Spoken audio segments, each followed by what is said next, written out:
맥주를 시키고 안주를 시키고 정적이 조금 흐르고 제가 대뜸 물었습니다.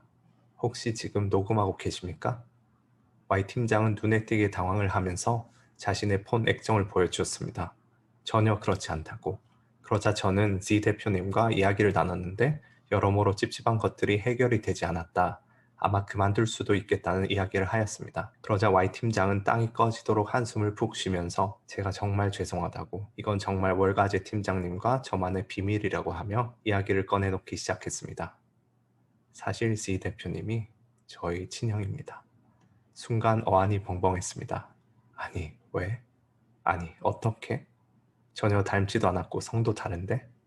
Y 팀장은 가족사를 짤막하게 이야기해 주었습니다. 왜 그걸 숨기냐고 하는 저의 질문에 홍콩 팀원들이 불편해할까봐 말을 안 했다고 했습니다. C 대표가 친형이기 때문에 이제까지 본인이 무엇이든 다 이야기해 왔는데 이번에 정말 실수한 것 같고 앞으로는 스스로 필터링을 좀 해서 전달해야겠다고 정말 미안하다고 했습니다. 그런데 월가 아저씨가 홍콩 지사에 꼭 필요하니 제발 있어 달라고 정말 진심으로 붙잡고 싶어서 이렇게 다 털어놓는다고 이야기를 하였습니다. 집까지 홍콩의 밤거리를 걸으며 많은 생각을 했습니다.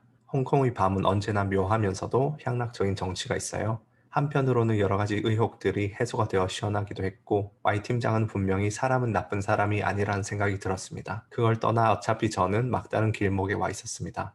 보스턴에서도 4개월 만에 그만두었는데, 여기서도 몇 달 만에 그만두면 커리어의 공백이 너무나도 커져버린 상태였습니다. 게다가 이직을 쉽게 할 수 있을 거라는 생각도 들지 않았습니다. 저는 이 바닥에서 아무짝에도 쓸모없는 경영학을 전공한 문과 출신이었습니다.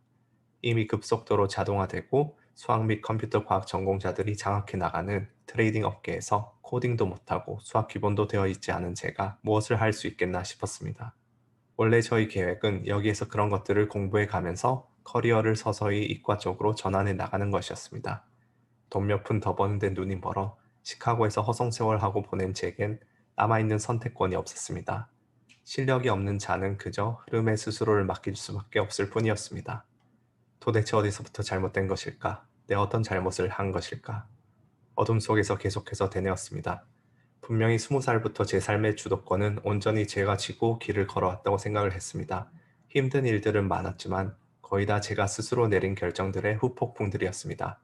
한국에서 대학을 가지 않고 일본과 중국, 홍콩에서 대학 생활을 하겠다는 결정, 미국으로 넘어오겠다는 결정, 심지어 훈련소에 있을 때 KCTC 정갈대대로 가게 된 결정, 레바논으로 파병을 가게 된 결정, 시카고로 가서 트레이더가 되겠다는 결정, 보스턴으로 가 헤지펀드를 시작해 보겠다는 결정, 그 모든 결정들은 하나도 빠짐없이 오롯이 저희 자의로 여러 가지 선택지 중에서 고민해서 고른 선택들이었습니다.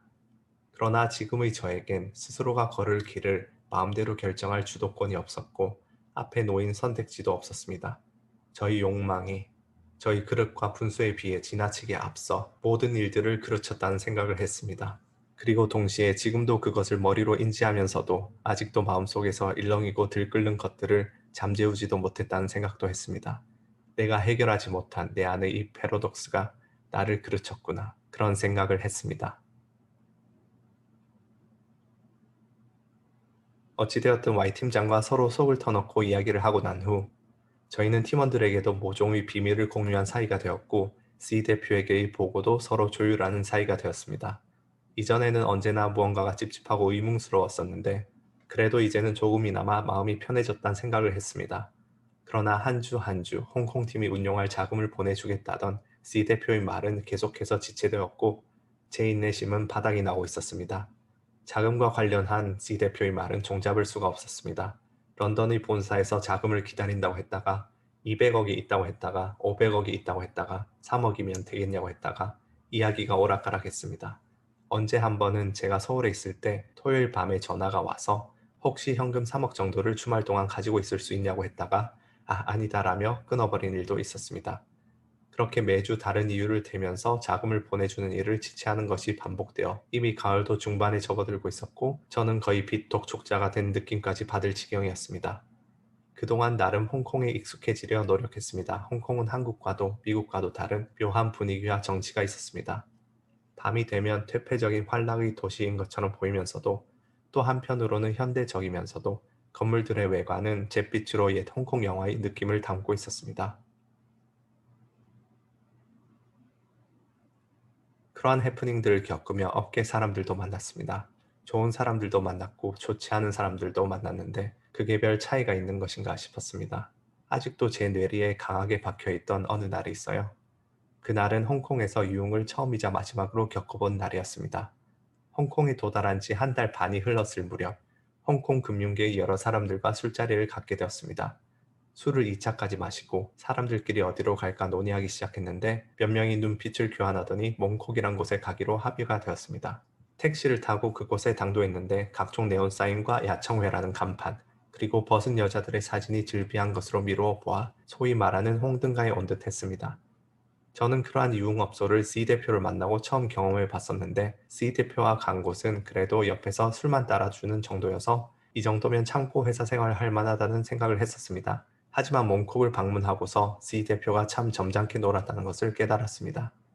우리 중 한 사람이 어딘가로 들어가 이야기를 나눴더니 포주로 보이는 사람이 자기를 따라오라고 하였습니다.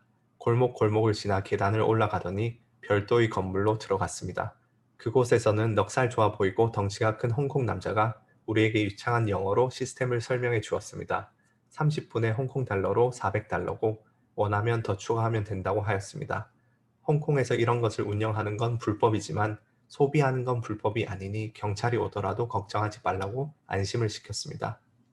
이윽고 여성들이 들어오고 좁은 홀이 가득 찼습니다. 같이 간 사람들이 제일 어린 저부터 어서 고르라고 종용했습니다. 작은 목소리로 저는 그냥 이 차는 안 하면 안 될까요? 라는 제 말에 나이가 가장 많은, 평소에는 인망도 좋고 절대로 화내는 일이 없던 부드러운 인상의 유 씨라는 분이 아이씨 무슨 소리야 라고 인상을 팍 쓰면서 나지막하게 버럭 화를 냈습니다. 저는 그 순간이, 그 표정이, 그 대사가 5년이 지난 지금도 너무나도 생생하게 뇌리에 박혀 있습니다. 내가 하지 않겠다는데 그게 화낼 일인가? 너무도 의아했기 때문입니다. 특히나 평소에 아주 온화하던 그가 화내는 포인트를 당시엔 알 수가 없었습니다.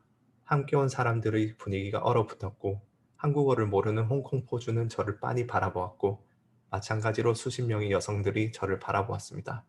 불편한 침묵. 저는 조금 착해 보이는 서글서글한 인상의 여성을 골라 방으로 들어갔습니다. 은은한 조명이 비추는 방에는 작은 간이 샤워대, 콘돔 박스, 그리고 클리넥스가 있었습니다. 자리에 앉자마자 하이힐을 벗으려는 그녀에게 짧은 중국어로 더듬더듬 말했습니다. 나의 친구들이 여기 좋아한다. 그래서 나는 여기에 왔다. 그러나 나는 여자친구가 있다. 그래서 섹스 원하지 않는다. 우리 이야기하자. 짧은 중국어 실력에 잘했다 생각했는데 제 발음 문제인지 그녀가 알쏭달쏭한 표정을 짓더니 휴대폰을 내밀었습니다. 휴대폰을 받아드니 영어와 중국어를 자동 번역해주는 어플이 실행되어 있었어요. 그곳에 같은 이야기를 영어로 적어서 건네주었더니 그녀는 고개를 끄덕끄덕 하더니 어플에 한자를 입력했습니다. 영어로 번역된 창에는 단 세 글자 You good man 이라고 적혀 있었습니다. 그 후 그녀와 저는 30분 동안 나란히 앉아 이야기를 했습니다. 이야기라기보단 휴대폰 어플을 이용해 더듬더듬 의사소통을 했어요. 그녀가 휴대폰에서 중국의 발라드 노래를 틀고 제게 기대왔습니다. 자신은 26살이며 중국의 귀주라는 곳에서 왔다고 했어요. 고향에는 형제 자매들이 굉장히 많다면서 가족 사진을 보여주며 배시시 웃었습니다. 굉장히 아름다운 자연이 있는 마을이었는데 전통 복장은 몽골의 그것과 유사했습니다. 본인의 휴대폰에 있는 사진을 제게 보여주려고 그녀가 몸을 기울일 때면 그녀의 가슴이 제 팔에 닿기도 했습니다. 가슴골이 다 드러난 그녀의 옷에 자꾸만 저도 모르게 눈길이 갔습니다. 아, 내 마음속에서 악의 꽃이 피려고 하는구나. 머릿속이 복잡해져 가만히 생각을 했습니다. 이윽고 30분이 지나자 알람이 울렸고 저는 그녀에게 작별 인사를 하고 방을 나왔습니다. 저는 당시에 현재의 와이프와 연애를 시작한 지 반년 정도밖에 되지 않았기 때문에 제 마음은 봄 기운으로 충만했습니다. 그래서 조금도 망설이지 않고 스스로의 기준을 지킬 수 있었지만 만일 이런 곳을 계속해서 방문한다면 장담할 수 없겠다는 기분이 들었습니다. 다음번에는 술자리 분위기를 깨더라도 혹은 조금은 아웃사이더가 되더라도 혼자 집에 가야겠다는 결심을 했습니다. 방을 나가 복도에서 기다리니 흡족한 표정을 한 다른 사람들이 삼삼오오 보였습니다. 본인이 자세를 어떻게 했다느니 하며 무용담을 자랑하는 사람도 있었습니다. 제게 버럭 화를 냈던 나이가 가장 많은 유 씨는 은근한 미소를 지으며 저를 묘하게 쳐다보며 제 등을 토닥토닥 두드려 주었습니다. 알쏭달쏭한 표정이었죠.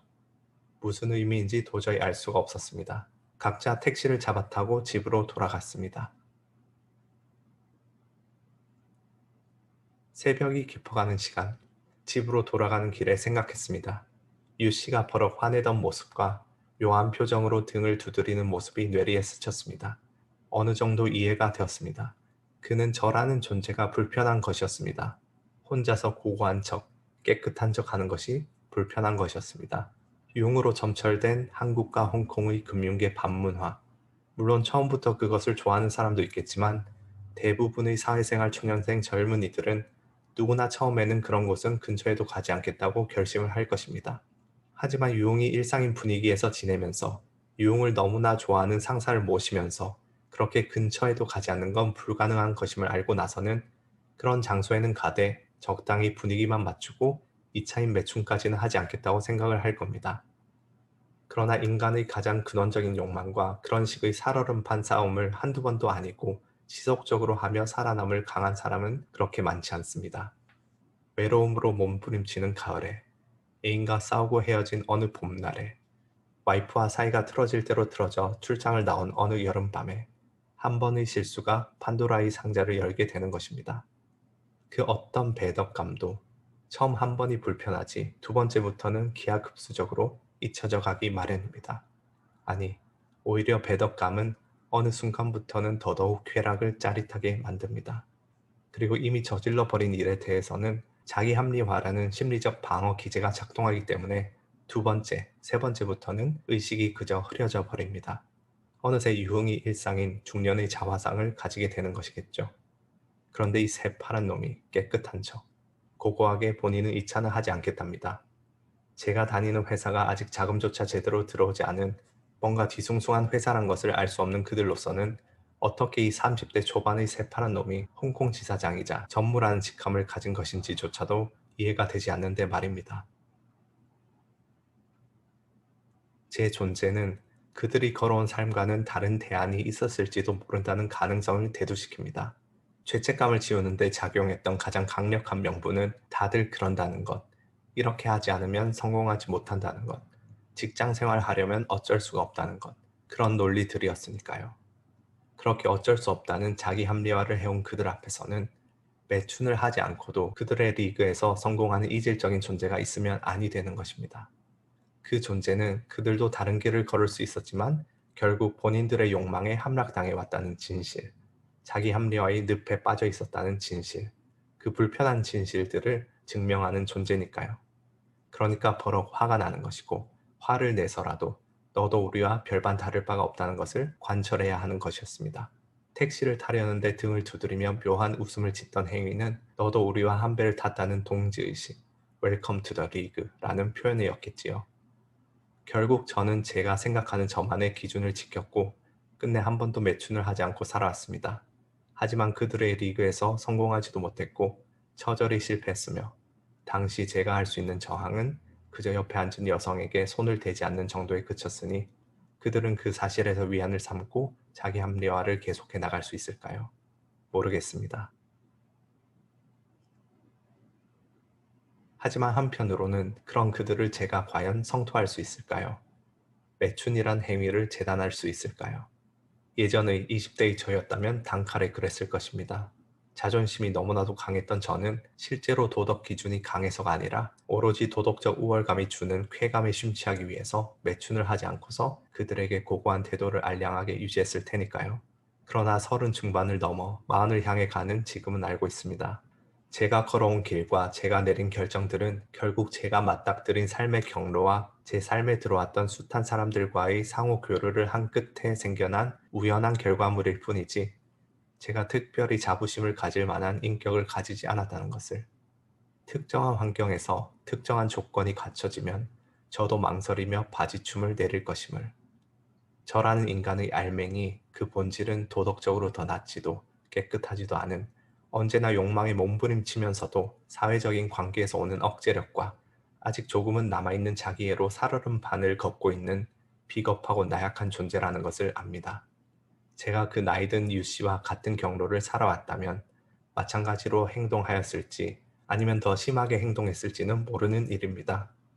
제가 C 대표가 처한 환경과 그가 그 나름으로 겪었던 고생과 그리고 그가 느꼈던 행복한 순간들을 느끼며 살아왔다면 그와 마찬가지 선택들을 했을지도 모르는 일입니다.